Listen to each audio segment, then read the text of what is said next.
കൂട്ടുകാരെ ചന്ദ്രകാന്തം ഇന്നത്തെ പ്രൊമോ പ്രത്യേകിച്ച് ഒന്നും തന്നെ ഇല്ല എന്ന് പറയും. പവിത്രയുടെ കഥയായിട്ട് ഇനി അവർ മെയിൻ ആക്കി എടുക്കാൻ പോകുന്നത് അത് തന്നെയായിരുന്നു ഇന്നത്തെ പ്രൊമോയിലെ ഹൈലൈറ്റ്.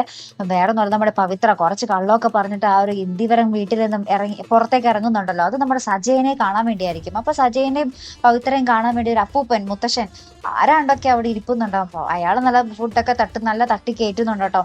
എന്നിട്ട് അയാൾ പറയുന്നുണ്ട്, സജയൻ പറയുന്നത് എന്താന്ന് വെച്ചാൽ അനുസരിച്ചോ, അതാൾക്ക് മോൾക്ക് നല്ലത് എന്നൊക്കെ നമ്മുടെ പവിത്രയോട് പറയുന്നുണ്ട്. അപ്പൊ പവിത്ര ഭയങ്കര കളിപ്പോടെ ഇങ്ങനെ എഴുന്നേൽക്കുന്നുണ്ട്. ഇയാൾ പറയുന്നത് മൊത്തം അനുസരിക്കാനാണെങ്കിൽ എനിക്ക് മരിച്ചാൽ മതി, പിന്നെ എനിക്ക് പിന്നെ വേറൊരു ജീവിതം ഉണ്ടാകില്ല എന്നൊക്കെ പറഞ്ഞ് നമ്മുടെ പവിത്ര പറയുന്നുണ്ട്. അപ്പൊ എന്തായിരിക്കും ആ ഒരു സജയന്റെ ആ ഒരു തീരുമാനം, ആ ഒരു എന്താ പറയാ, സജയൻ എന്തായിരിക്കും നമ്മുടെ പവിത്രയോട് ആവശ്യപ്പെട്ടിരിക്കുന്നത്?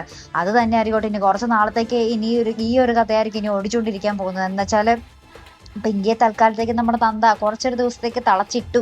അപ്പോൾ അപ്പുറത്താണെങ്കിൽ വേറൊരു രംഗം കാണിക്കുന്നത് നമ്മുടെ ഗൗതവും നന്ദയും.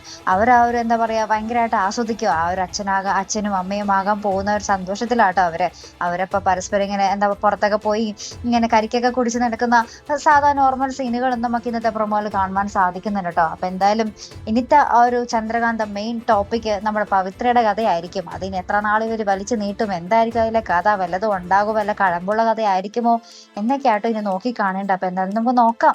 അപ്പൊ ഇതുപോലെ പ്രൊമോ റിവ്യൂസിനും എപ്പിസോഡ് റിവ്യൂസിനും ഒക്കെ നിങ്ങൾ മറക്കാതെ ചാനൽ സബ്സ്ക്രൈബ് ചെയ്യുക. അടുത്തൊരു വീഡിയോ വരുന്നത് വരയ്ക്കും ഗുഡ് നൈറ്റ്.